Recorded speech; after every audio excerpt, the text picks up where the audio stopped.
Bueno, ahí estamos. Bienvenidos, bienvenidas al segundo día de las jornadas Walter Benjamin. Arrancamos el jueves pasado con la conferencia de apertura y con un panel, y hoy continuamos con otro panel, Imágenes en Movimiento, y vamos a hacer dos bloques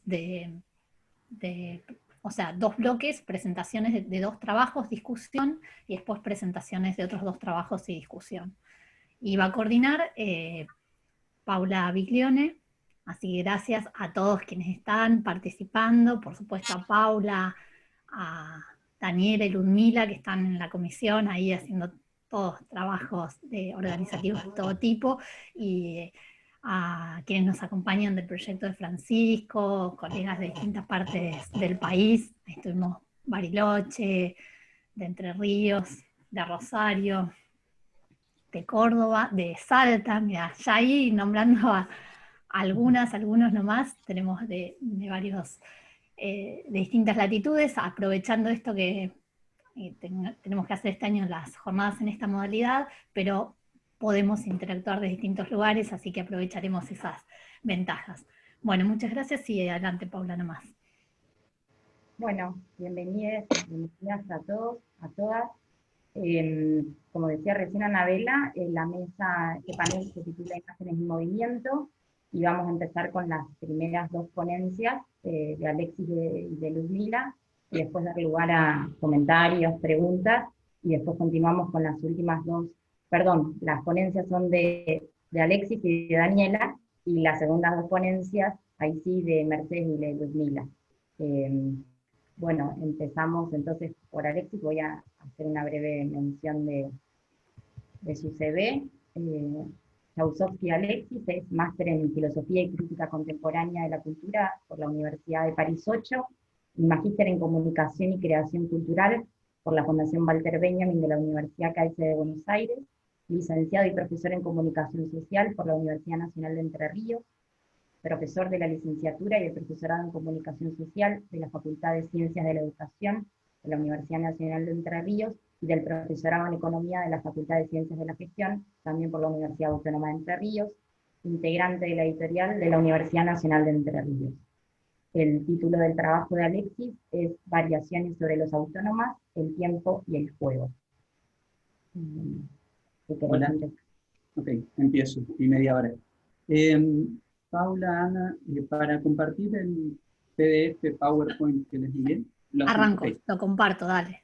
Bien, lo que traje, o lo que por lo menos pongo aquí para compartir con todos a la distancia, tiene algunas leves modificaciones respecto del título que habíamos presentado, será Variaciones sobre autómatas, intentando situar algunas de las producciones de Benjamin, sobre todo sobre los autómatas, en una constelación de autores y debates que generalmente me parece que no integra. Entonces empezaré leyendo, y en todo caso comentaremos cuando me apuren. Pasamos la diapositiva, a la segunda. Perfecto. Ok. Un tamborilero que hace, esta es una imagen que todos conocerán, un tamborilero que hace el sonido, un traqueteo, y mueve su brazo cuando gira la manivela del esquina inferior derecho. Este muñeco fue fotografiado por Benjamin en su viaje a Rusia entre 1926 y 1927, en sus visitas al Museo de Juguetes de Moscú y las adquisiciones de piezas de juegos que realizó a lo largo de su periplo ruso, muestran su indisimulable interés no solo por los juguetes en general, sino por los autómatas en particular. Los autómatas, en su componente feérico y encantador, abren un campo de exploración rico en variantes y posibilidades. En el convoluto Z, el muñeco, el autómata del libro de los pasajes, el último, Benjamin cita al novelista Paul Lindau, esto apenas empieza, el convoluto 1.5, para destacar el significado crítico social de los autómatas. A continuación vamos a investigar algunas de estas definiciones y la potencialidad de este significado, reconociendo la aparición proteica pero de peso en la obra de Benjamin, y poniendo en cuestión lo orgánico y lo inorgánico, su contraposición, y abriendo interrogantes acerca de la problemática del fundamento. Seguimos. La humanidad se siente seducida desde hace siglos por la ilusión de vivir en objetos presuntamente inanimados. Usamos acá la palabra ilusión a propósito como illudere. Podemos remontarnos al canto 18 de la Ilíada, donde figuran por primera vez los autómatas en la historia de la literatura. Son los trípodes fabricados en el taller palaciego de Hefesto con el propósito de ornamentar la asamblea de los dioses. Estos trípodes serán el inicio, ficticios aún, para una serie de máquinas semovientes que en todo el planeta aumentarán gradualmente. Desde la paloma animada de Arquítas de Tarento, pasando por la escuela de Alejandría, con Nerón y su tratado de autómatas entre los siglos II y I a.C., los mecanismos diseñados por la Edad Media, en la Edad Media en el Renacimiento, al servicio de juegos con agua, hasta los avances en robótica desde el siglo XX, hay una larga tradición de piezas que viven, entre comillas, gracias al refinamiento de la técnica. La constitución de movimientos articulados, la imitación de cosas hacia el mundo orgánico, por lo cual el humano busca que lo emulen, y la resolución de tareas, incluso por parte de las mismas máquinas, serán factores decisivos en su asombroso camino. Durante el Renacimiento, Da Vinci diseñará un autómata antropomorfo y otro con la figura de león, y en el siglo XVII, donde el juego de duelo será incluso un modo existencial, nos da un ejemplo de peso en esta discusión con la proliferación de los relojes por un lado, y en los estudios de Descartes y la Pascalina. La Pascalina, que es un invento de Pascal, que es la primera calculadora que se movía mecánicamente. El siglo XVIII, y acá la otra diapositiva, resultará una explosión en la fabricación de autómatas, con el brillo de la mecánica de relojería. Pasamos nombres como el de Pierre-Jacques Dubos, inventor de célebres autómatas, y un pianista, un dibujante y un escritor, desfilarán entre los más salientes. Paula, Juana, ¿qué pueda pasar? Alexis, aprovecho para decirte, ¿querés acercarte un poquito más al micrófono, así se escucha mejor? No quiero, lo voy a hacer igual. Bueno, el siglo XVIII está Pierre-Jacques Dubos, inventor de célebres autómatas, de un pianista, un dibujante y un escritor. Será la época en que, cito, el relojero Pierre Rengen realizará una increíble tocadora de tímpano androide, modelo único que fue comprado en 1784 por María Antonieta. De la cita. Estas figuras, que ocultan sus funciones internas, van mucho más allá de los juguetes para niños, haciendo como objeto de culto a un sitio que no es propiedad exclusiva ni del arte ni de la técnica, no ensalzan ni lo útil ni lo inútil, pero no obstante llaman la permanente fascinación. La indeterminación de los autómatas, parias en los mundos lúdicos y laborales, será uno de sus rasgos fundamentales. En el convoluto Z del libro de los pasajes, Benjamin oscila de modo permanente entre estas fases mágicas y jocosas y aquellas que contribuyen con la solidificación del trabajo alienado. En este último sentido se integran los proto-robots de Jacques Vaucanson, que acá es la próxima viñeta, como el pato y el flautista, que integrarán una serie de estudios de fisiología de los seres vivientes a través de sus reproducciones mecánicas. O sea, hasta las funciones orgánicas están hechas máquinas ahí. Benjamin acude a una carta de Marx a Engels del 28 de enero de 1863, para llamar la atención sobre las experimentaciones de Vaucanson en este atávico mundo de autómatas. Sabido es que los relojes, como autómatas, cumplen un propósito diferente en la artesanía y en la industria. Y acá comienzo la cita que hace Benjamin de la carta de Marx. Tampoco hay duda de que en el siglo XVIII el reloj proporcionó la primera idea de utilizar autómatas, movidos ciertamente por resortes. Los intentos de este tipo que hace Vaucanson repercuten extraordinariamente, de modo históricamente demostrable, en la imaginación de los inventores ingleses. Cierra la cita. Ello preparará el terreno para que las máquinas se ocupen de tareas que antes eran resueltas por seres humanos y determinar incluso las funciones de los seres humanos. Hacia el siglo XIX, y acá ya hay otra viñetita o otra diapositiva, el centro de la escena lo ocupará el inglés Charles Babbage, conocido diseñador de máquinas mecánicas para cálculos. La primera fue la máquina diferencial, cuyo propósito era calcular los valores de un polinomio.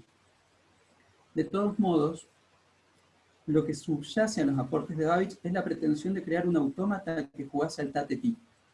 En la primera parte de mis investigaciones, cito a este autor, llegué rápidamente a una demostración de que todo juego de habilidad puede ser jugado por un autómata. Esto lo dice en un libro que se llama Passages from the Life of a Philosopher, de 1864. No es casual que invenciones como la de Babbage sean predecesoras de la arquitectura de las computadoras del matemático húngaro John von Neumann, creador incluso de la arquitectura de las máquinas como las conocemos hoy, o de la famosa máquina de Turing. Acá pasamos un par de viñetas, Paula o Ana.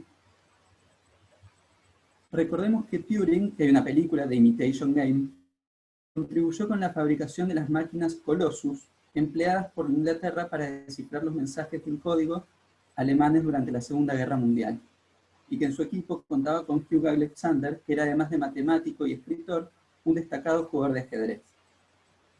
En otras palabras, mientras Benjamin procuraba infructuosamente cruzar los Pirineos para atravesar la frontera franco-española, una serie de autómatas creados por jugadores, tomando a los jugadores como modelos o continuando la producción de máquinas inventadas para jugar, dirimían el futuro de la humanidad.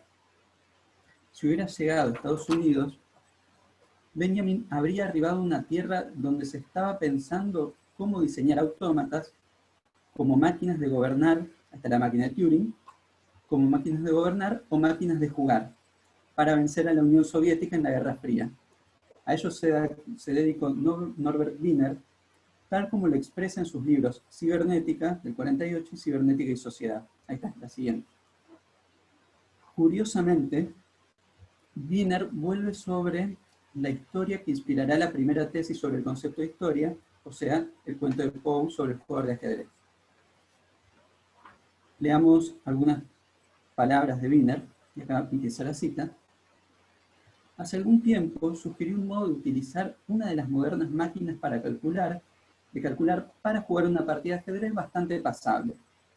En estas investigaciones sigue un sendero que tiene una larga historia. Poe estudió una fraudulenta máquina de jugar al ajedrez debida a Maelzel y desinfló el globo demostrando que funcionaría a merced de un ser humano sin piernas que se metía dentro de ella. Acá directamente no tiene piernas, no es un jorobadito. La máquina, que me imagino, es genuina y aprovecha algunos recientes progresos de las máquinas de calcular. Es una máquina que juegue pobremente, de acuerdo con las reglas. Es una tarea sin esperanza construir una que lo haga perfectamente, pues requeriría demasiadas combinaciones. El profesor von Neumann, del Instituto de Estudios Superiores de Princeton, ha comentado esta dificultad. Sin embargo, no es fácil ni imposible construir una que jugará lo mejor posible para un número limitado de jugadas, digamos que 2, y que dejará el tablero en la posición más favorable de acuerdo con algún método más o menos fácil de evaluación. Recordemos que acá máquinas de jugar y máquinas de gobernar son lo mismo, hablando de las elecciones en Estados Unidos. Wiener, cierro la cita, Wiener destaca 4 eras en la historia de los autómatas: la mítica del golem, la de los relojes entre los siglos XVII y XVIII, la de vapor entre los siglos XVIII y XIX, y la de comunicación y control, que diríamos, con variantes que conocemos, llegan hasta hoy. Benjamin nos permite, solo a partir de indicios, vale reconocerlo, pero con sobrados motivos, explorar cualquiera de ellas. El abordaje de Wiener y Benjamin a la obra de Poe es tan disímil como sus epistemologías implícitas y las convicciones políticas en las que se asientan sus obras. Wiener parte de la narración de Poe, sí, ya de acá en más podemos pasar libremente, total, ya la hipeamos. Wiener parte de la narración de Poe como un ejemplo que sirve de prolegómeno para sus planteos. Benjamin, por su parte, construye una alegoría bien conocida por todos, que se hibrida con los múltiples puntos de su obra, fundamentalmente en la tensión entre teología y materialismo histórico. En 1950, durante el interludio entre cibernética y sociedad, Wiener escribe el uso humano de seres humanos, donde distancia el provecho inicial de la fabricación de autómatas basados en mecanismos de relojería, con un mínimo intercambio con el ambiente, de aquellos del siglo XX que no solo estaban programados para realizar tareas básicas, sino que responden a situaciones nuevas y por lo tanto pueden aprender. Las máquinas que aprenden las toma Wiener de un científico de apellido Samuel, que es fundador de la IBM. Entonces, lo que tenemos acá es, bajo la conjetura de un filósofo italiano que se llama Francesco Restuccia, una correspondencia polémica entre la taxonomía establecida por Wiener y las disimilitudes apuntadas por Benjamin a propósito de la primera y la segunda técnica. Ahora expreso breves palabras al respecto, ya las deben conocer. En la tercera nota a pie de página del artículo sobre la obra de arte, en su versión de 1936, condensa la mayoría de los motivos que ligan al Spielraum, la utopía, el nexo entre física y segunda técnica y maquinarias automáticas. Esta la cito íntegramente porque me parece que dispara para todos lados. Cito: las revoluciones en cuanto tales son inervaciones en el elemento colectivo o, más exactamente, tentativas de inserción de la colectividad que, por vez primera, encuentran sus órganos en la segunda técnica.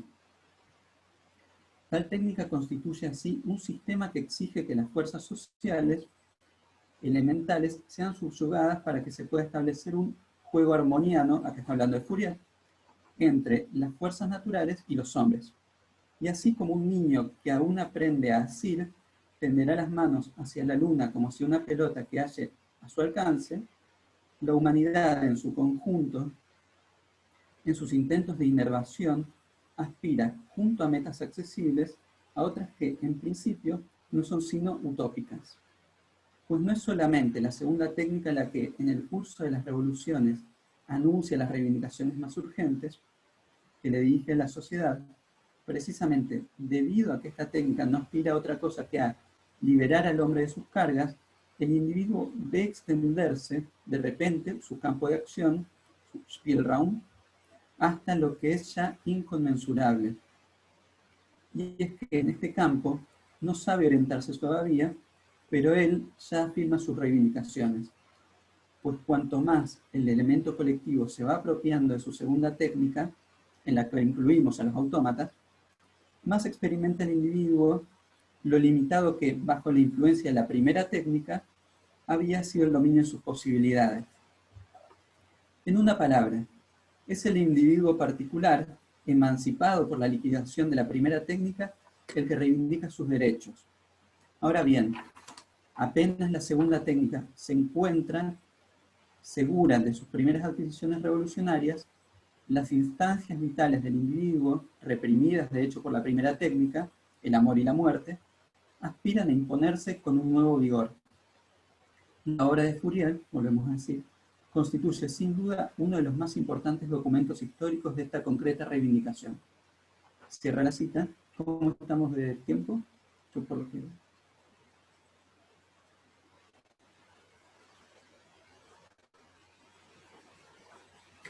Ok, fue sin micrófono, así que le calculo unos 5 o 6 minutos más. Todavía te quedan más o menos 10 minutos. Ah, ya está. Bueno, ok. Entonces, la primera técnica, orientada principalmente al dominio de la naturaleza, podríamos decir, parafraseando a Aristóteles, la transformación teleológica de la materia, para la supervivencia y el crecimiento de la humanidad, hace que de ella se deriven los utensilios de cocina hasta el desarrollo de las ciencias positivas. La segunda técnica, dispensada de la atención hacia el mero mantenimiento de la vida, ofrece simultáneamente las oportunidades para la liberación humana y la interrupción del sometimiento de la naturaleza y lo inorgánico. Benjamin indica su significado en la primera versión de la obra de arte, diciendo que la primera técnica, la hazaña de la primera técnica es el sacrificio humano. La de la segunda se anunciaría en el avión sin piloto comandado a distancia por ondas hertzianas, o sea, una máquina automática. De una vez por todas, esa fue la divisa de la primera técnica. Una vez no es nada, esa es la divisa de la segunda, cuyo objeto es reiterar, en incansables variaciones, sus experiencias. El origen de esta última debe buscarse en el momento en que, guiado por una astucia inconsciente, el hombre se aprestó por primera vez a distanciarse de la naturaleza. En otras palabras, la segunda técnica nació del juego. Cierra la cita. El componente lúdico es aquí ostensiblemente lejano al imaginado por Wiener, quien apunta al diseño de máquinas directamente para gobernar. Abre, por el contrario, un espacio de acción y de maniobrabilidad, volvemos a decir un Spielraum.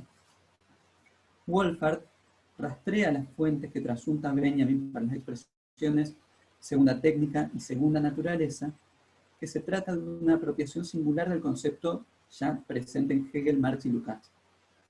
Hay un desplazamiento semántico, según Wolfart, claro en la noción de segunda naturaleza a lo largo de la textura benjaminiana, mientras el Tratado del Barroco, por ejemplo, refleja una connotación negativa, su inclusión en el contexto de la reconfiguración liberadora de la fisis, relacionada con la segunda técnica, la define como un motivo central de utopía. Se trata entonces de una técnica ligada a un espacio de juego en el que se encienden las potencialidades liberadoras del sensorio humano y se ejemplifica también en el futurismo, la música atonal, Schoenberg, la poesía de Baudelaire, Mallarmé o Valéry, hasta la novela policial y las máquinas que prefiguran al cine y el cine que pone imágenes automáticamente en movimiento, colaborando con una doble disyunción temporal y espacial. Entonces, y aquí cerramos, sin estar a la altura de su técnica, el ser humano se ha prestado para masacrar su propia especie y la naturaleza toda. Sin embargo, no se trata solo del dominio de la técnica para el mejoramiento del cosmos, sino de reconfigurar el mismo modo de relación que se tiene con la técnica. Esto lo leen al final de Calle de Dirección Única, en los apartados que conocen, y de los que hemos debatido por mail. La organización de la fisis en la técnica en términos revolucionarios supondrá un trastocamiento vivificante en la relación con la naturaleza sin someterla.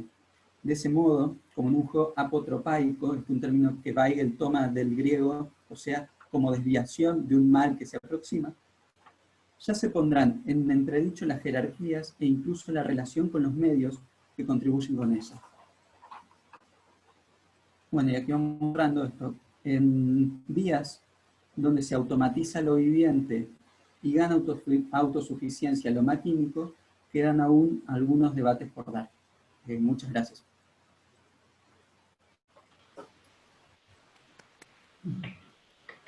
Bueno, muchas gracias Alexis por el trabajo. Ahora vamos a pasar a escuchar a Daniela Giuzzi.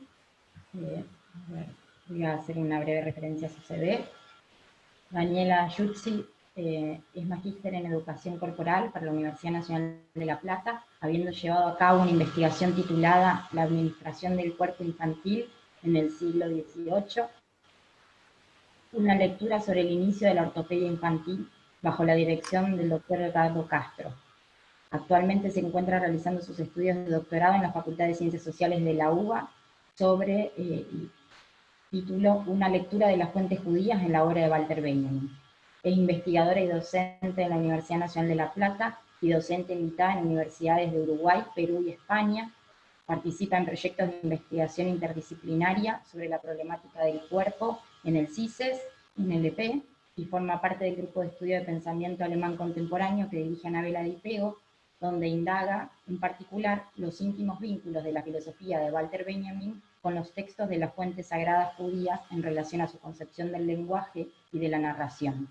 Se dedica al estudio de la Torá hace más de 20 años. Ha publicado numerosos artículos en revistas y libros. En este encuentro, Daniela va a participar con un trabajo titulado Un retrato lleno de espiritualidad de Walter Benjamin sobre la fotografía de Franz Kafka. Bueno, Daniela, cuando quieras empezar. ¿Está bien ahí? Sí. Buenísimo. Si querés, Paula, después empezar a compartir.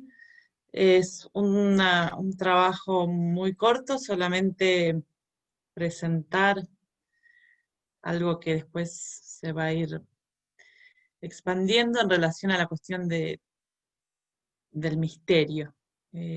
Siempre con este interés en pensar la relación de la cuestión judía con Benjamin. Algo retorna de manera insistente en los escritos de Kafka y de Benjamin, la aparición de una espiritualidad.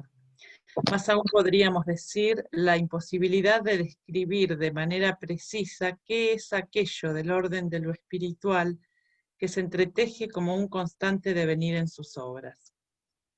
Arendt recurre al concepto de tradición oculta para describir aquel río constante que aparece y se esconde, pero siempre persiste, de una afinidad de lo judío en aquellos autores. Scholem, pese a su cercanía con Benjamin, se sorprende del saber que ambas figuras poseen respecto de la teología judía y de cómo ésta forma parte de sus escritos una y otra vez. Foster nos habla de lo impostergable, de la imposibilidad de forjar una identidad negando las huellas imborrables de un origen que es presente constante. Así las vertientes del romanticismo alemán, en su anhelo por reconocer el origen y la tradición en tanto modo de leer el mundo que habitan, impactan estos pensadores judíos alemanes que buscan restituir aquello que las generaciones de sus padres y abuelos de la mano de la Scala, que es el iluminismo judío, han intentado ocultar. Esta nueva reapropiación de la teología judía implica en ellos, ante todo, el reconocimiento de un misterio, de aquello que las palabras pueden rozar, rodear, pero nunca aprehender. Los escritos de Benjamin recorren los laberintos de lo indecible, montajes, superposiciones, ocultamientos, palabras en imágenes e imágenes que narran. Un desplazamiento lingüístico que anula la distinción tajante entre el modo de pensar y de escribir, entre la forma y el contenido, otra legibilidad del mundo, otra historia posible, nuevas constelaciones, que se condensan en los apreciados objetos de colección, que en Walter Benjamin, lejos de ser piezas llenas de polvo, son fragmentos de un presente. Entre las postales de viaje que su abuela le envía, los libros para niños, los juguetes y los textos, el autor berlinés guarda una foto de infancia del escritor checo, aquel con quien comparte de algún modo la soledad del exilio del judío paria en Mitteleuropa, donde la sociedad ha causado que éste dudase y desesperase de su propia realidad. Es una cita, hacerlo aparecer a sus propios ojos con el sello de ese nadie que era para la buena sociedad. La foto de Kafka a la que nos referimos no se priva de ninguno de los objetos preciados de la burguesía. Es esta que tenemos en pantalla. Telas, decorados, ornamentos, abanicos, palmeras y acolchados que intentan guardar una huella. La luz realza las diferentes texturas y el segundo plano ayuda a contrastar la figura del infante. Las rayas del traje apretado, incómodo y algo sofocante son paralelas. En el sombrero los círculos son equidistantes, los botones prolijos de la vestimenta están alineados. Incluso los zapatos llevan unos moños inmensos. La ubicación del niño está centrada en relación a la regla de los tercios y los botones. Situados dentro de los puntos fuertes de la misma, generan una linealidad que nos direcciona hacia la mirada del niño. En una mano un sombrero desproporcionado, apenas sostenido, casi sin decisión. En la otra un bastón. La escenografía montada parece no olvidar ningún detalle. Es plausible de ser clasificada dentro de la ficción. Está tomado en un estudio fotográfico. En un paisaje de invernadero, un niño de 6 años sobrecargado de pasamanerías que se podría clasificar de humillante. En semejante escenografía, la figura del pequeño Kafka podría pasar desapercibida. Sin embargo, su mirada triste y desvalida cautiva, presagia, como el ángel de la historia, el futuro del derrumbe que ocasiona el estallido de la modernidad. Aquí la construcción de la invención omite o evidencia un estallido. Aquí la construcción de la invención omite o evidencia un detalle. No todo es susceptible de ser ficcionado en aquella fotografía. Por ello Benjamin convoca su atención a la mirada, esa mirada que en las siguientes fotografías de Kafka joven nos sigue cautivando. La imagen del tiempo pasado es entrecortada, entrecorta el concepto de una historia de pura evolución leída a través de grandes sucesos. Es la imagen de la suspensión de una fotografía momentánea, no solo en tanto interrupción, sino como la necesidad de avisorar lo heterogéneo y lo anacrónico que viene de espacios diferentes y de tiempos separados por lagunas, donde lo mínimo y aquello que se colecciona sin fines utilitarios develan otras historias que no son, que no han sido contadas. La fotografía es otro modo de contar la historia por fuera de los tratados historicistas. Evidencia la multiplicidad de los tiempos. Radiaciones electromagnéticas, penetrar por el objetivo de una cámara, la formación de una imagen invertida, controlar la cantidad de luz, indagar el lugar de la mirada y la mediación técnica en la constitución de la experiencia moderna, potencia el análisis de la fotografía. Ya deja de ser una mera ilustración. Un baño químico transforma la imagen latente que ya está impresionada. Se amplían los puntos negros en manchas perceptibles. Algo es factible de ser revelado. Otro lenguaje nos obliga a ejercitar un modo de ver. Como un relámpago capta la intimidad de la clarificación del detalle. Como la cita de un fragmento, la cámara capta un instante, lo fugaz, intenta apropiarse de ello, de lo inapropiable. Cierta esencia de la vida, esa aparición irrepetible que Benjamin nos convoca a indagar una y otra vez. Es la captura de la memoria en un instante. Por ello la fotografía ocupa un centro de interés para analizar la modernidad en su obra. De todos modos, más allá y más acá de la técnica, cito, a pesar de toda la habilidad del fotógrafo y por muy calculada que esté la actitud de su modelo, el espectador se siente irresistiblemente forzado a buscar en la fotografía la chispita minúscula de azar, de aquí y ahora, con la que la realidad ha chamuscado, por así decirlo, su carácter de imagen, a encontrar el lugar inaparente en el cual, en una determinada manera de ser, ese minuto que pasó hace ya tiempo, anida hoy el futuro y tan elocuentemente que mirando hacia atrás podremos descubrirlo. Las fotografías de retrato perduran en el tiempo, salen al encuentro de la exhibición frente al valor cultural, pero este no cede sin resistencia. Si querés podemos pasar a ver las otras fotos. Por favor, Paula. Ocupa una última trinchera que es el rostro humano. En modo alguno es casual que los albores de la fotografía, del retrato, ocupen un puesto central. Hacer fotografía de retratos, según Sontag, es de algún modo participar de la vulnerabilidad, de la mortalidad y de la inocencia en un mismo gesto. Allí penetra Benjamin bajo la mirada de aquel niño, en la búsqueda del aspecto milenario que Kafka plasma en su obra. Busca rescatar aquel sustrato que relampaguea en la memoria inmediata del devenir y que se distancia muchas veces de la conciencia inmediata. De esta manera puede pensarse que Kafka establece un puente a través de esa distancia, que intenta desocultar presentaciones humanas que no son de ahora, sino que están dispuestas como principios repetitivos en el tiempo. Y en este gesto, el sedimento de la Torá, el lenguaje de la tradición, se emplaza en el lugar de lo insustituible. Y es que justamente ella misma es velo y revelación en un mismo gesto. Es la constricción de la revelación, que se asoma develando la imposibilidad de descubrirlo todo. En este sentido, Shulhan retoma un texto de Scholem, que da cuenta del encubrimiento en los escritos sagrados de las fuentes judías, centrales tanto en la vida de Kafka como de Benjamin, que revela por un instante, solo para quienes están familiarizados con ello, esa voz de la traducción que es la tradición. Así, lo único que despierta la mirada, cita, es la alternancia rítmica de presencia y ausencia, de encubrimiento y desvelamiento. El fotógrafo desvía de propio la mirada del asunto, convierte lo secundario en principal o subordina esto bajo aquello. También lo bello tiene lugar al lado de lo principal, en lo secundario.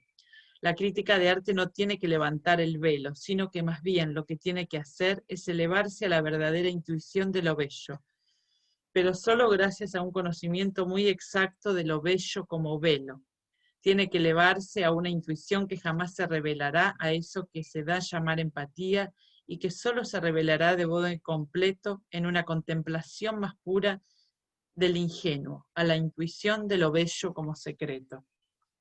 Un retrato organiza en consideración a una persona en un juego doble entre ella es y no es.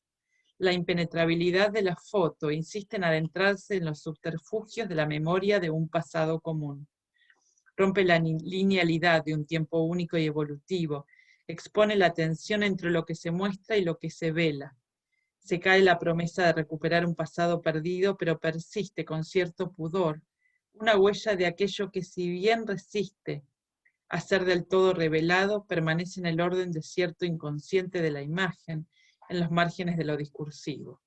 La fotografía advierte sobre la falta de futuro a tiempo que arranca la imagen del pasado. Permite una estela de continuidad desde el presente con su referente, al tiempo que evidencia un shock de discontinuidad entre el momento de la fotografía y el instante presente. Habita el límite entre lo que se muestra y lo que se intenta ocultar. Por eso destella lo oculto. Un retrato se moldea alrededor de la mirada que nos llama y nos atrae en su foco.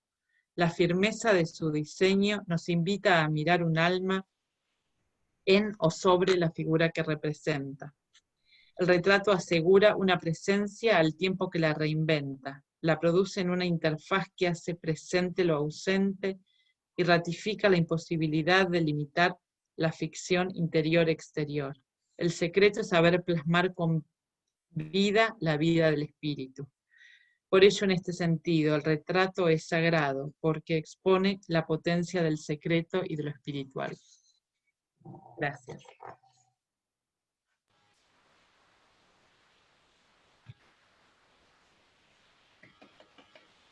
Bueno, muchas gracias, Daniela, por tu trabajo. Si les parece ahora, abrimos a preguntas, comentarios. También podemos usar el chat en caso de que alguien se sienta más cómodo para preguntar o hacer algún comentario por ahí.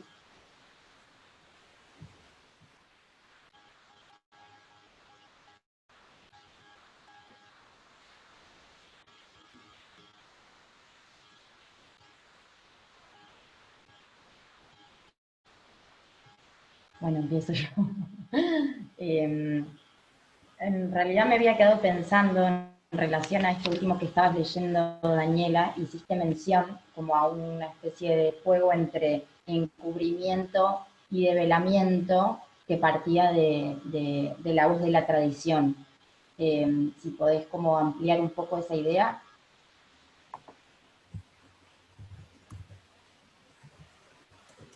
Sí, es que en realidad eso es como uno de los conceptos centrales dentro de la tradición judía. El ocultamiento es un concepto permanente y sin ocultamiento no habría posibilidad de mundo. Desde el inicio, el concepto de Tzimtzum que conoce es una restricción que genera un ocultamiento, y ese ocultamiento es el que posibilita la existencia de un mundo material. Entonces la tarea espiritual consiste de algún modo en una unificación que incluye este trabajo en el área de lo material, con este ocultamiento para una unificación posterior, donde sería todo develación, pero es con este ocultamiento que es el que posibilita la creación del mundo, ¿no? Que se recrea y se regenera permanentemente. No hay posibilidad de distinción sin ocultamiento.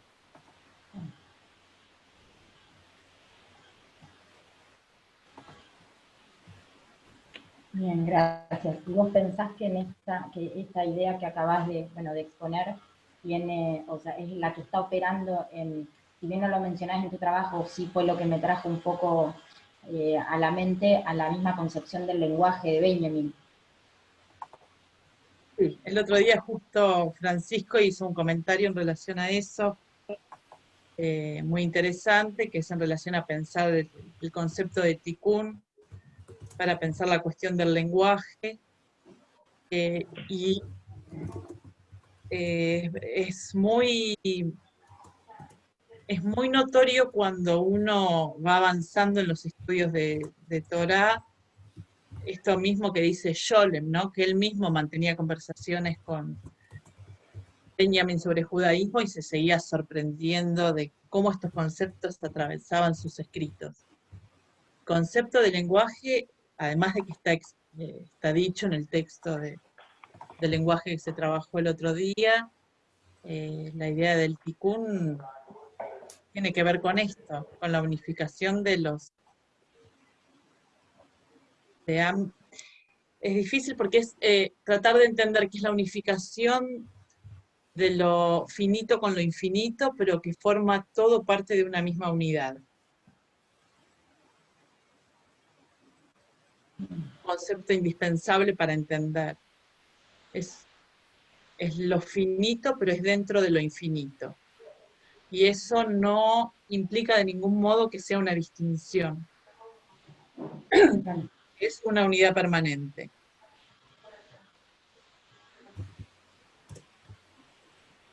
Bueno, muchas gracias por esa respuesta. Perdón, una cosa sola, pero en relación a esto, digo, el objetivo del hombre en el mundo es esto lo que trajo la otra vez Francisco, es el tikkun, y esa es la tarea del hombre en el mundo, esa reunificación.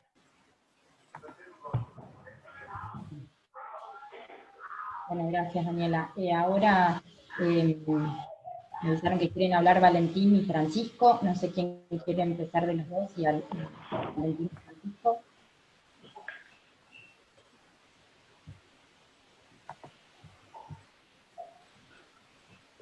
¿Se me escucha? Sí. ¿Puedo empezar si te parece bien?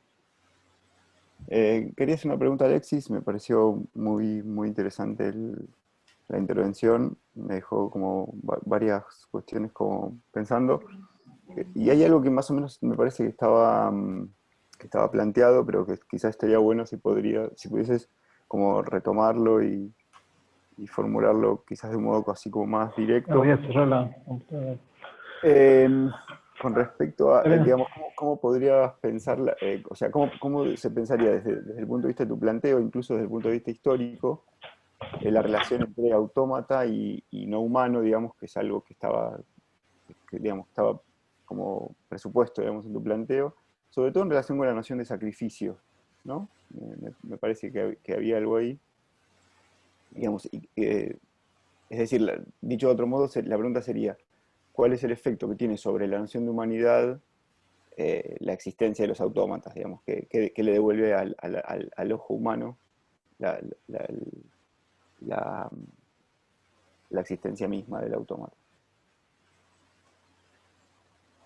Bien, dentro de lo que puedo responder ahora, efectivamente estaba sugerido, pero no desarrollado explícitamente ni directamente, porque tal vez tenga que tener un desarrollo autónomo este problema, que sería el sacrificio. Incluso hasta podríamos plantearlo en términos de qué se cede en términos de, entre comillas, humanidad para la existencia de máquinas semovientes.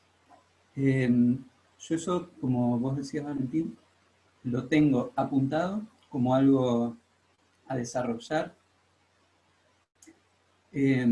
Por otro lado, creo que el efecto ha variado históricamente también, o sea, porque es una problemática en definitiva universal. Desde la Ilíada en adelante ha generado diferentes efectos. Entonces, considero que habría que hacer un estudio justamente histórico de los diferentes efectos que produce la ideación de autómatas en un caso u otro. Eso no lo tengo estudiado desde ya, pero creo que habría que en esa reconstrucción justamente fijarse que qué porción, por así decir, de lo inorgánico se toma incluso como un igual, por así decir, como alguien a quien se puede reconocer como tal. Eso me queda pendiente y lo dejé apuntado en esta presentación.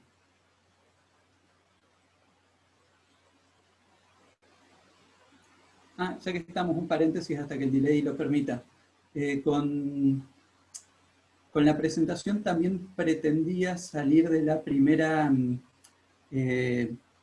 unión o asociación, o de la asociación inmediata que se establece entre Benjamin Autómata, primera tesis sobre el concepto de historia. Es decir, una deliberada aproximación por otro lado que podría haber derivado en la primera tesis y en este caso la omití, dejando abierto ese debate. Muchas gracias, Alexis.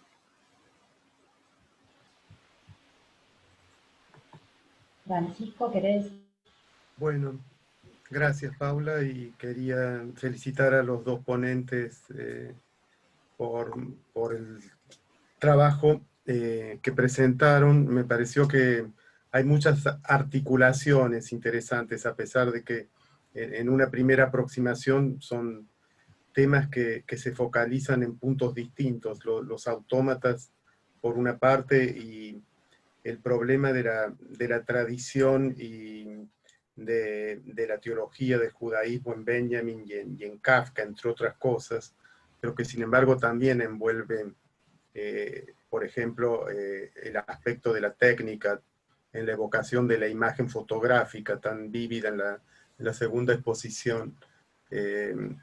Pero primero, digamos, quería preguntar a Alexis sobre la curiosidad justamente de esto que dijo al último, digamos, de la primera tesis, y de ese autómata de la primera tesis, que es curiosamente un autómata muy raro, porque es una suerte de falso autómata, es un dispositivo que en definitiva estaría mostrando como el quiebre de lo autómata, en un punto en el que Benjamin parece estar evocando algo así como el teorema de incompletitud de Gödel, si uno pudiera decir algo, es decir, que ningún autómata podría, en relación a la temática de la historia, cerrar el todo sobre sí mismo, sino que tiene un punto de fisura,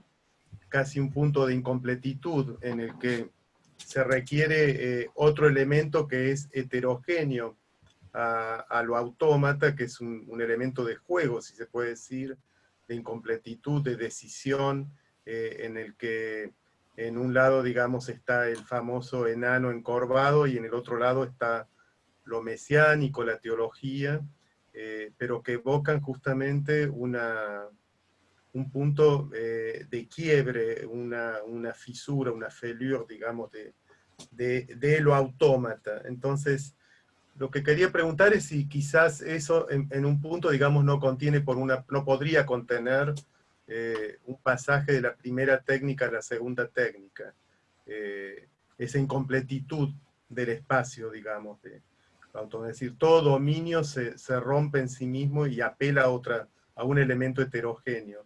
Que lo inorgánico, digamos, pueda apelar, digamos, a lo orgánico o a lo teológico, digamos, porque uno podría leer la primera tesis de Benjamin como un elemento que está más acá de la automatización, en el sentido que todavía no estábamos preparados para imaginar autómatas que ganasen en el juego del ajedrez, como la máquina Big Blue, creo que se llama, o las máquinas que hoy tenemos, que nos ganan muy fácilmente. Pero también podría imaginar esa tesis como un elemento que está mucho más allá del espacio justamente de los autómatas, pensando un espacio de crítica justamente a la primera técnica, en el sentido de que no puede cerrar sobre sí misma y que requiere ese elemento de juego, ¿no? Entonces un poco sobre eso quería quería preguntarte sobre ese curioso autómata que requiere del otro elemento para poder justamente ser efectivo, ¿no? Y en relación a esa misma pregunta, bueno, un poco, digamos, el misterio de la ambigüedad de esa tesis, ¿no? Porque Benjamin la deja en un punto como suspendida, no sabemos si ese autómata que gana todas las batallas, digamos, con el recurso de la teología, es finalmente que es un falso materialismo histórico que Benjamin pone entre comillas, finalmente es un autómata indeseado o un autómata deseado, digamos. No queda muy claro, digamos, en la tesis misma si ese autómata es el autómata que requiere el materialismo histórico verdadero, descomillado. Porque por una parte, digamos, podría estar recordando a una cierta automatización teológico-metafísica del marxismo, tal como se da en términos hegelianos, y casi también en términos schmittianos, digamos, de una teología que interviene en el marxismo y lo lleva a ganar las batallas, al precio de ser meramente una secularización del elemento providencialista, el marxismo a través del progreso. Entonces, ese autómata sería el progreso secularizando a la vieja idea de providencia. Pero podría también ser, digamos, ese autómata intervenido por la teología otra cosa, y en este caso mi pregunta sería, ¿qué otra cosa y de qué otra versión de lo autómata, un autómata deseado, digamos, en este caso, por el materialismo histórico descomillado, ¿qué otro entonces autómata sería para vos, digamos, el que está aquí, digamos, apelado, ¿no? Esa sería, digamos, la primera pregunta. Después tengo una segunda pregunta, que es a Daniela, en relación al tema de la tradición, justamente en Kafka, que es tan importante. Y la pregunta es, bueno, la tradición es a la vez el elemento presente en Kafka, pero es también el elemento roto, según dice el mismo Benjamin en Kafka, es decir, es justamente lo que ya no se podría estar restableciendo.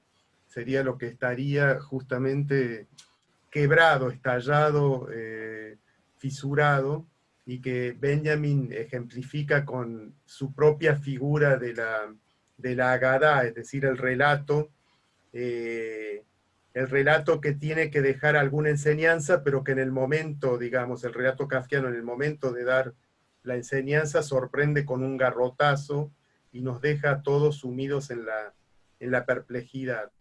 Entonces quería simplemente preguntarte por esa tradición rota que terminaría en Kafka resolviéndose en la mera perplejidad y no en una restitución en sentido de tikkun, de un sentido, de un sentido aleccionador, sino que desembocaría en el arrojamiento en el elemento de lo perplejo. ¿Y cómo sería entonces esa misma tradición en Benjamin?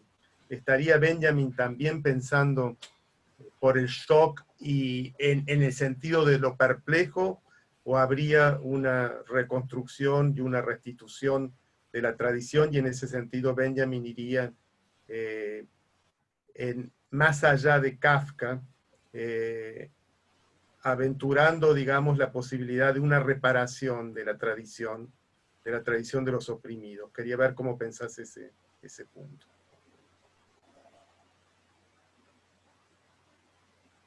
Si quieren comienzo. Bueno, gracias Francisco. La verdad no me acuerdo si agradecí al principio a Anabela y todo el equipo, pero bueno, lo hago.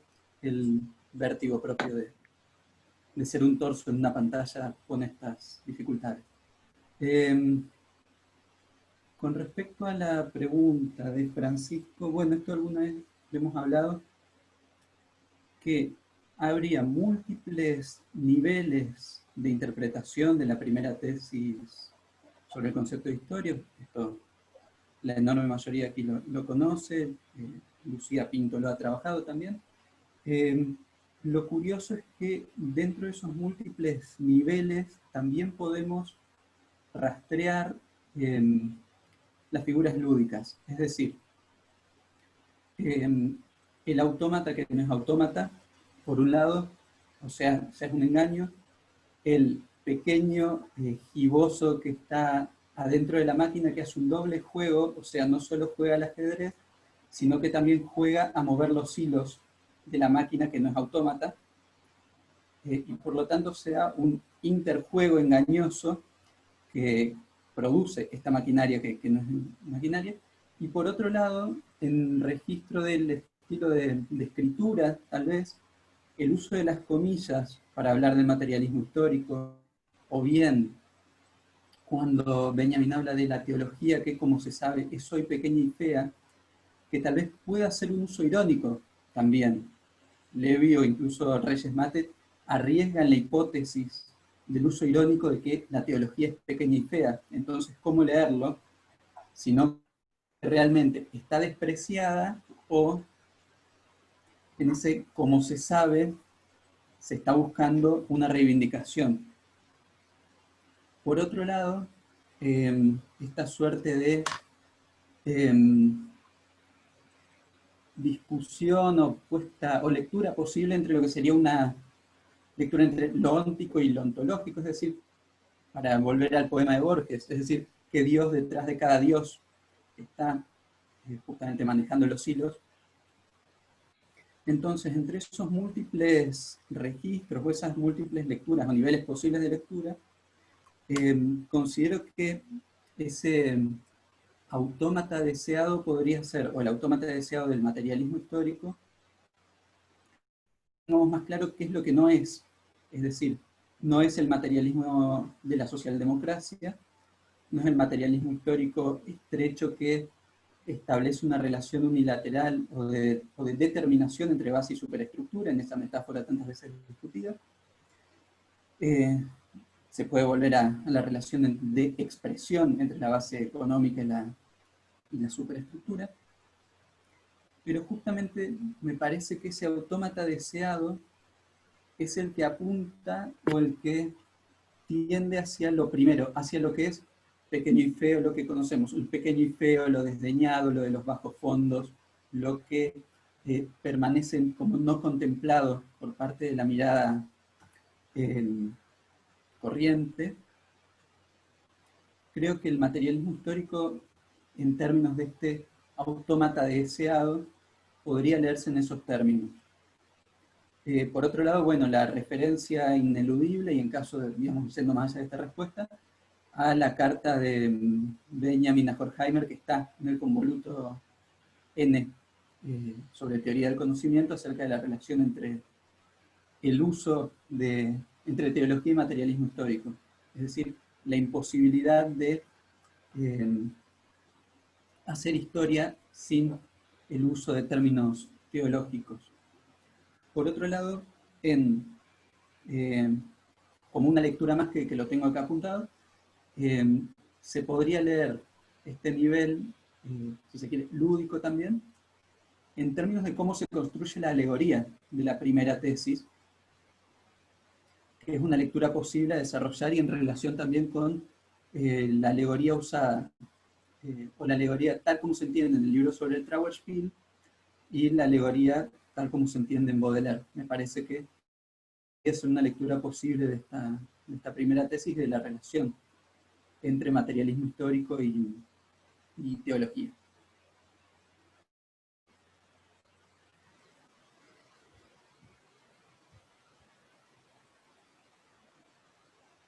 Gracias, Francisco.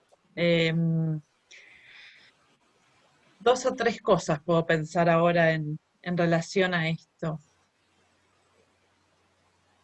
Hace poco leí una Agadá del Talmud muy interesante que pregunta cómo puede ser que Moisés escriba en el texto su propia muerte. Y lo que se responde es que las letras de la Torá están todas presentes y se van escribiendo a medida que la historia se construye. Pareció una imagen espléndida. La Gadá, tal como dijiste, es eso. Son imágenes que en el mismo momento de ser contadas, uno podría pensar que se destruyen o se construyen nuevas formas permanentemente. La entrega de la Torá es la entrega de las letras, de las palabras.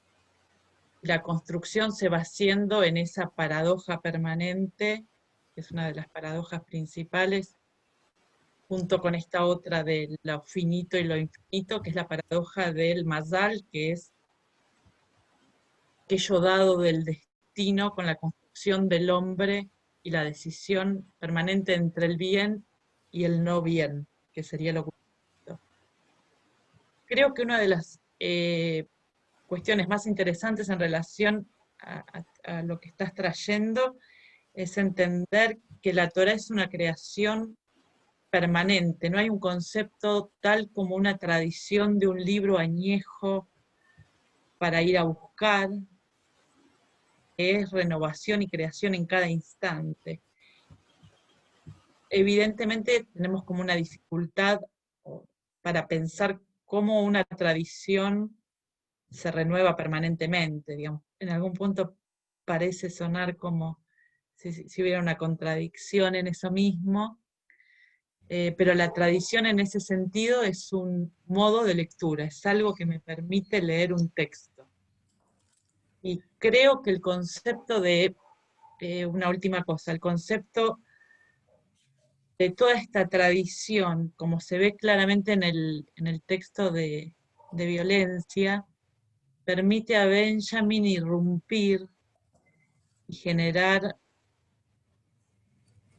un pensamiento desde fuera o por fuera, o que obture eso que desde otro lugar parece imposible de ser irrumpido.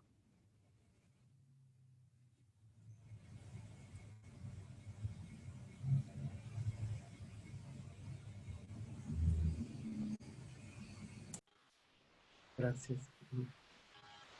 Bueno, si les parece, ahora están Anabela y Carlos para hacer una pregunta a Daniela y Alexis. Si quieren hacerla, formularla juntos y después ellos pasan a responder, así después podemos pasar a la segunda parte de la mesa. Buenísimo. Bueno, gracias Paula, gracias Daniela y Alexis por las presentaciones. Quería por ahí hacer 2 comentarios, consultas de cuestiones que por ahí venimos pensando, pero para ver qué les parece esa lectura, sobre todo a Alexis y también después para Daniela. En relación con la primera y la segunda técnica, Alexis, te quería consultar que una de las cuestiones que estamos discutiendo y viendo es la crítica al trabajo en Benjamin, que está muy presente en las tesis y que en realidad está presente en diversos textos, ¿no? Pero digo, es un motivo que está en la década del 30, en el ensayo sobre Krauss, y también en las tesis, o sea, ¿no? Si te parece que se puede leer ese pasaje o esa crítica a la primera técnica y pensar esa especificidad de la segunda técnica como tratar de pensar modos de vincularse, una praxis que no esté sustentada en el concepto de trabajo, ¿no? Y entonces ahí como un punto al mismo tiempo de asentarse, ¿no? Lo que veíamos en la tradición marxista, pero una crítica en el modo en que esa tradición está anclada en una tradición moderna que concibe al trabajo, digamos, como la capacidad humana fundamental y configuradora de todos los modos de vincularnos con nosotros mismos, con los otros, las otras y la naturaleza. Sí, si lo habías pensado y qué te parecería entonces cómo se podría pensar esa segunda técnica si no es en esta clave del trabajo. Y por otra parte a Daniela también con esto que planteaba Francisco del quiebre de la tradición en el siglo XX, mi inquietud era, Francisco habló específicamente de la tradición de los oprimidos que aparece en las tesis, si ese, si ese quiebre de la tradición remite, digamos, no sé, a la tradición dominante, y por tanto a la tradición de los opresores también, o afecta también a la tradición de los oprimidos. O más bien tendríamos que pensar que esa tradición de los oprimidos, y ahí tendríamos que pensarlo o políticamente o específicamente en relación con el caso de los judíos, o tal vez pensar que la historia de los judíos nos muestra una posibilidad, aun cuando no sea una tradición dominante, de sostener esa tradición desde ese lugar, ¿no?, que vos mencionaste por ahí como Arendt, una tradición oculta o una tradición, ¿no?, que no es la tradición dominante ni de la época moderna ni de la historia, digamos, del pensamiento occidental, ¿no? Entonces, ¿cómo te parece que se puede leer esa clave de ruptura de la tradición en relación con estas, distinguiendo entre las tradiciones dominantes, la crítica de la tradición dominante y las tradiciones de los oprimidos?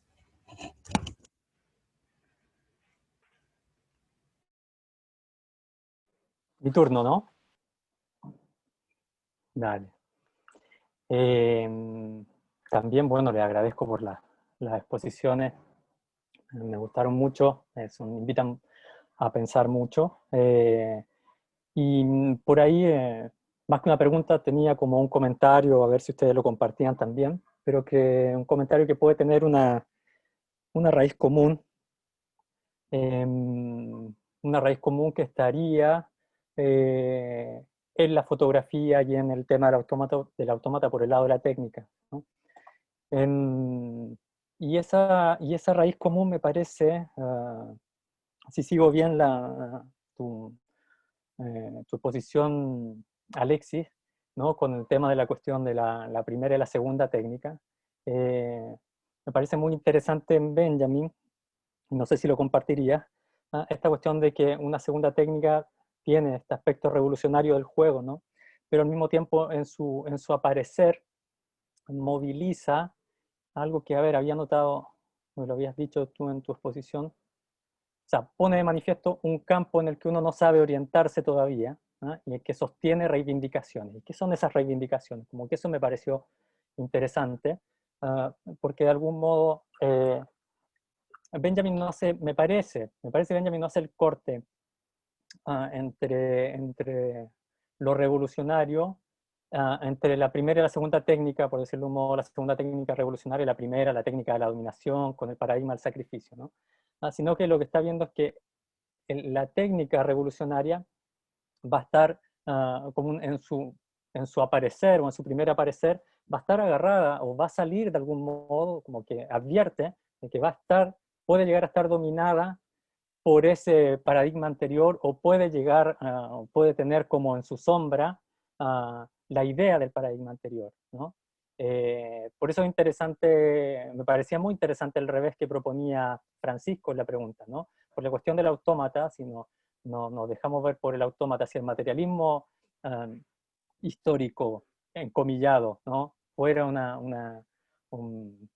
esta figura de autómata que va a ganar sí o sí, y aparece este espacio interior que habría que ocupar y que estaría bueno que lo ocupe la teología, ¿no?, como la imagen final que nos dejaría, o la imagen que propone la primera tesis, ¿no?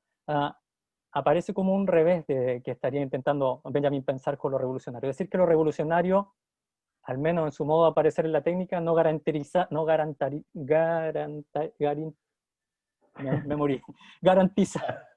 la revolución misma, ¿no? Es como la técnica revolucionaria va a aparecer, qué sé yo, con nada, ejemplos sobran, ¿no? Pero de algún modo la idea, se me viene esto a la mente, podemos pensar hoy día los algoritmos como la gran técnica revolucionaria de nuestro tiempo, pero ¿qué es lo que hacen? Someten, dominan, persuaden, nos llevan a lugares en los cuales no somos nosotros mismos conscientes de lo que hacemos, qué sé yo, un sitio como estas aplicaciones para encontrar pareja, por ejemplo, ¿no? uno puede decir hiperrevolucionario, eso no existía. Bueno, las culturas más antiguas y arcaicas tienen un personaje que es el casamentero que hacía lo mismo, salvo que ahora lo hace un algoritmo. Por decir, todo esto resumido en la fórmula que me parece que Rancière plantea muy bien en su lectura poco conocida de Benjamin, de lo arcaico moderno. Es decir, que cuando aparece lo moderno, viene atrás agarrado de lo arcaico, no es que lo moderno se separa de lo arcaico, ¿no? Y ahí una pregunta que te haría es que, o un comentario quizás, es como lo interesante de Fourier es verlo en ese sentido, como que no habría una adentro y una fuera del autómata, sino habría ese juego con esa energía, con esa, ¿cómo llamarlo? Bueno, es antropológico el tema, ¿no? De jugar con esa energía, ¿no? El materialismo antropológico de Fourier sería un materialismo amoroso, ¿no? En fin, como estaba tratando de pensarlo en esa clave, como lo revolucionario, finalmente. Y, perdón que me alargue, pero pasando con esta misma idea o esta distinción como de lo revolucionario, recordaba, a propósito de la presentación de Daniela, esas páginas de Benjamin en la breve historia de la fotografía, donde aparece la imagen de Kafka que tú presentaste. Recuerdo que a Benjamin le llama, hay dos cosas que le llamaron la atención, al menos dos cosas me llamaron la atención de lo que Benjamin está planteando ahí al comienzo de ese texto. Y una es la previsión de Nagy sobre el analfabeto del futuro, que nos puede llevar, ¿no? Cuando Benjamin cita a Nagy y dice que el analfabeto del futuro, perdón, Moholy Nagy, ¿no? Va a ser el que desconozca las imágenes, ¿no? Como que parece que Benjamin nos quiere decir que va a ser el fotógrafo que no comprenda sus propias imágenes, como que la imagen va a ser finalmente la lengua o el lenguaje del futuro, y el que no sepa hablar en imágenes va a ser el analfabeto que nosotros podríamos decir de nuestro tiempo, ¿no? Y eso como, me parece que es como una puerta abierta a confrontarlo o a pensarlo con el texto sobre el lenguaje de Benjamin, ¿no? Ya solamente la referencia al analfabeto o a la lengua en la cual nos vamos a comunicar, me parecía ahí que había como una relación muy interesante a ver, y en el fondo nos pone, como nos da una suerte de miniatura, justamente una breve historia de la fotografía, cuando Benjamin se concentra en esos primeros años de la fotografía, y dice, curioso, ¿cuál fue la primera reacción? ¿Quiénes reaccionaron contra la fotografía? Los pintores, ¿no? Si no, se sintieron amenazados, y curiosamente, y ahí como una cosa muy interesante, que fueron los pintores los primeros fotógrafos, o los primeros en usar la fotografía como modelo, para tener paisaje o modelo de paisaje más estable y poder hacer su trabajo, ¿no? Y ahí está como todo ese juego entre, tengo lo nuevo, pero lo uso para lo antiguo, o para lo que ya estaba haciendo, ¿no? Como que aparece algo absolutamente revolucionario, pero lo bajo a las cosas con las cuales me venía moviendo como antes de esa aparición, ¿no? Una caída o una bajada. Eso, perdón, son reflexiones un poco desordenadas, pero que de algún modo me parecía como que podía haber ahí como una suerte de matriz común en las exposiciones de Alexis y de Daniela, que parecieron muy interesantes justamente en la posibilidad de pensar como ese doblez entre lo revolucionario o lo arcaico moderno, por usar el término que me parece muy acertado de Rancière sobre Benjamin. Eso. Agrego, antes de que respondan Daniela y Alexis, hay un comentario en el chat de Pablo, que me imagino que va para Alexis, que dice: el autómata no genera plusvalía, a pesar de todo el desarrollo tecnológico, sigue siendo el desarrollo fabril, supongo, el centro de la producción actual, textiles, metalúrgicas, construcción de edificios, barcos, aviones. Me parece que la producción del autómata corre por otro lado. Digo, para que aproveches, Alexis, a contestar. Sí, la tenía. Gracias, Pablo. Bueno, gracias, Carlos, Ana. Con respecto a lo que planteaba Ana, tenía a lo largo de, bueno, lo tendría también escrito aparte, tendría a lo largo de la exposición el interrogante precisamente sobre el trabajo, porque de hecho una reconstrucción en la obra de Benjamin implicaría ir hasta los escritos más tempranos. Es decir, sin ser el más temprano, pero desde la vida de los estudiantes, señalando señalando ese ataque al estudiantado que pretende solamente terminar la universidad para ir a trabajar, y el trabajo como aquel que está regido por la causa eficiente, por así decir, se podría leer en esos términos. Con respecto a la noción de trabajo en relación con la primera y la segunda técnica, y las tesis sobre el concepto de historia lo tengo bien presente, y en relación también con lo que planteó Carlos. Es decir, el modelo, o sea, el tomar el juego infantil como canon del trabajo que toma Fourier, y en el trabajo de las pasiones y en las comunidades armonianas de los falansterios. Creo que ahí hay una clave de lectura, incluso por eso había una diapositiva, por decirlo así, sobre el ratón Mickey, porque en el convoluto sobre materialismo antropológico, Benjamin llega a decir esto que parecería tan delirante, pero que nos permite una lectura interesante acerca de la relación entre el ratón Mickey y Fourier como humoristas. Eso implica repensar el cuerpo que se descentra o descentrar, o mejor dicho, correr el antropocentrismo a un lado, por un lado, pero también la relación entre ser humano, naturaleza y cosas cobraría un nuevo tono. Por otro lado, hay una noción que ellos, bueno, entenderán como que yo tenía presente, ustedes lo leerán mejor y lo pronunciarán mejor en alemán, que tiene una serie de acepciones que traducido puede ser como trabajo, interacción concertada, trabajo colectivo, pero también, dado que tiene el vocablo Spiel, tiene un carácter de juego y que se proyecta directamente sobre la noción de segunda técnica. Me parece interesante para hacer esta relectura. Acá, dudo si se me bloqueó porque se me trabaron todos, salvo Mercedes, se me trabaron todos.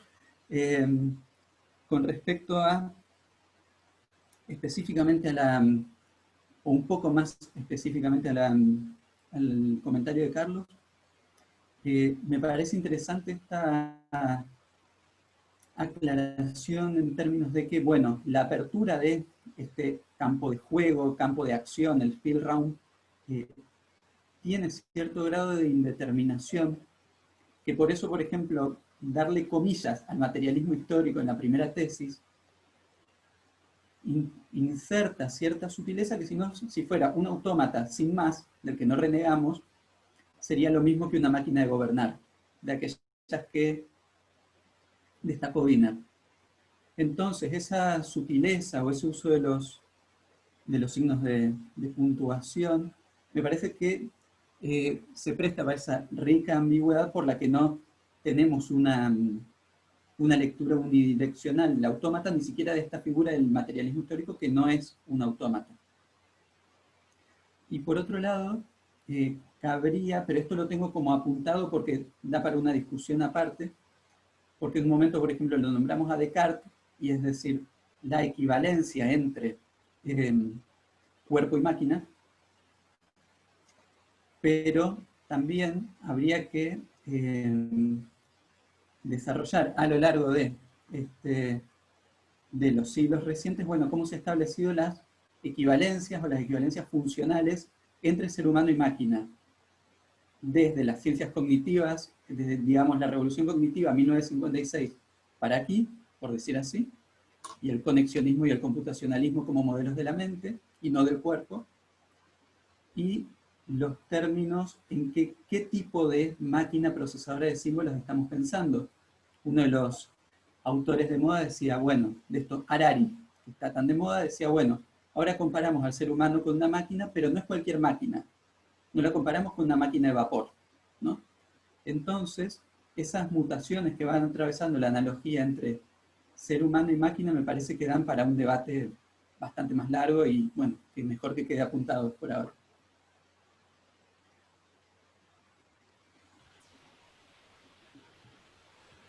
No, dos cosas solamente, gracias por los comentarios. Carlos, en relación a esto que traes y de ese comentario de que será un ignorante quien no sepa leer el lenguaje de la fotografía,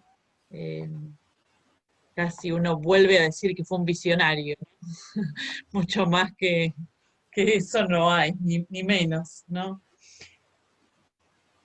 Increíble ese texto, volver a leer ese texto en actualidad es increíble. Y en relación a lo que traes, Ana, sí hay que ir pensando. Se me vienen dos imágenes. Por un lado, pensar la apertura de la tierra en la escena de Korah, como un quiebre bien, bien claro, como una imagen muy potente. No sé si está Tatiana por ahí, sí, pero siempre me acuerdo del impacto que le generó esa imagen cuando discutíamos el texto de violencia, pero habría que pensar eso, esto que hemos conversado más de una vez, de pensar la destrucción en términos de ocultamiento, que es lo que posibilita una otra creación posible. Eso es lo que sucede en la creación del mundo, un exceso de luz, un ocultamiento, una destrucción, o sea, la destrucción como algo que posibilita. También se me aparece para pensar, digo, como para dejarlo planteado, pensar más adelante en relación al texto de Rachel, de Arendt, poder pensar que la única manera en que aflora en ella esta tradición, en su lecho de muerte, es la destrucción de todos, de esas tradiciones dominantes que estuvieron sobre su vida, del ser bella, del ser inteligente, ¿no? De los salones estos.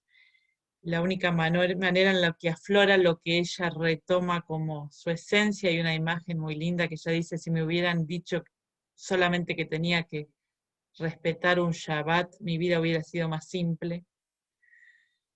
Creo que esa imagen es una imagen de pensar ese quiebre de una tradición dominante y dejar que aflore esto que en términos de Arendt también traje al inicio, de aquello que va por debajo, ¿no? No sé, como para tomar un par de imágenes y dejarlo para pensar con más tiempo luego. Bien, bueno, si les parece, Luis, ahora quiero hacerle una pregunta a Alexis. Les pido que seamos un poquito breves, así después podemos pasar ya a la segunda parte de las exposiciones. Bueno, me disculpo porque no estuve, nada, es un día de mucha intensidad doméstica, entonces quizás hay cosas, la pregunta va a ser para Alexis, sin embargo no te escuché entero, así que es un poco irrespetuoso de mi parte, pero me interesa mucho el tema y me parece que engarza con la convocatoria de la cuestión del materialismo antropológico, y en ese sentido, como está lleno de socialistas utópicas de esta mesa, yo voy a ir por otro lado en mis preguntas sobre la segunda técnica, no fourierianos, sino medio bajón, ¿no? Porque hay un punto extraño en donde efectivamente toda esta dimensión lúdica de la segunda técnica, sin embargo, se vincula con algo del orden de la muerte. Digo porque, por varias razones, pero hay una que es la que en general, cuando pensamos el problema del autómata en cierta reverberancia psicoanalítica, bueno, nos lleva a ese terreno en donde, bueno, las cosas muertas cobran vida, ¿no? Encima todo en un escenario de la muerte de un padre, etcétera, etcétera. Y hay como dos preguntas en relación con la cuestión de la segunda técnica, desde esta impronta más psicoanalítica, o desde esta excusa, mejor dicho, psicoanalítica, porque en realidad las preguntas son adentro del propio corpus benjaminiano. Una es cómo pensar la relación entre segunda técnica y muerte. Y la pregunta apunta a la muerte como aquella experiencia en donde, como dice Benjamin, naturaleza e historia se interpenetran. Porque el territorio de la segunda técnica es el territorio de esta historia natural que él viene construyendo, por lo menos del texto sobre el barroco, y de estas figuraciones de lo creatural como esa naturaleza que se sabe en su contingencia, en su fugacidad, es decir, atravesada por la muerte.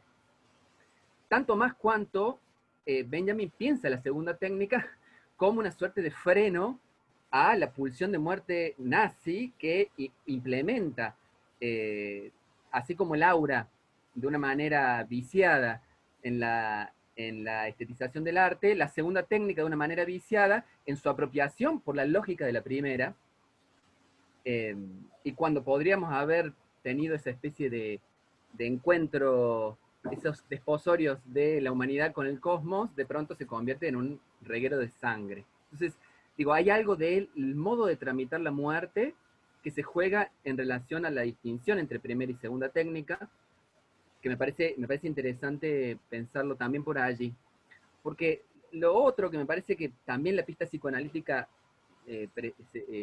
digamos, ayudaría a pensar o a subrayar, porque ya está en Benjamin, es cómo pensar la relación entre segunda técnica, vos un poco lo sugeriste ya, y esta topología de la extimidad que lo siniestro va a tener para Lacan. Porque en última instancia, digo, la distinción entre primera y segunda técnica es la distinción entre, digamos, una concepción dualista de la técnica frente a una concepción monista, o en todo caso, no dualista de la técnica, que se piensa o como prótesis, o como expansión, etcétera, etcétera, pero nunca como un instrumento. Entonces ahí me parece que son dos dimensiones, esto, ¿no? Como una manera de tramitar la pulsión de muerte, por un lado, y por otro lado como una lógica o una topológica no dualista. No sé si lo ves así o si lo has pensado por esos lados. Sí, sobre todo la segunda parte. La segunda parte estaba implícita durante la presentación. De hecho, es un poco la guía de la última parte de la exposición. Con respecto a si se quiere, al freno de la pulsión de muerte o a la relación entre naturaleza e historia, creo que sería interesante en todo caso también poner en diálogo que ya se ha hecho, de hecho, este debate entre primera y segunda técnica con otros de los autores que se han integrado en la denominada Escuela de Frankfurt. Es decir, volver necesariamente a la dialéctica de la ilustración o del iluminismo para poner en debate, porque si no queda como, bueno, hay una concepción diferente de técnica en Adorno y Horkheimer y Benjamin por otro lado, sin la diferencia entre primera y segunda técnica, pero también con Marcuse, en ese sentido, y la lectura de Marcuse de Schiller y de Fourier, y acá volvemos al materialismo utópico que estaba intentando ser despojado de la pregunta. Pero por otro lado, volvería, además de los debates en ese sentido, a en realidad es más una inquietud propia que pongo de manifiesto acá con tu pregunta acerca de la extimidad, porque lo volvería o intentaría buscar una articulación con el problema del interior tal como, por ejemplo, se lee en el libro de Adorno sobre Kierkegaard, por ejemplo, y los debates que circulan alrededor. Es decir, el interior y lo exterior como una fuente de debate que me parece que se puede leer en esta clave. Yo hasta ahora no lo he hecho, pero me interesaría desarrollarlo.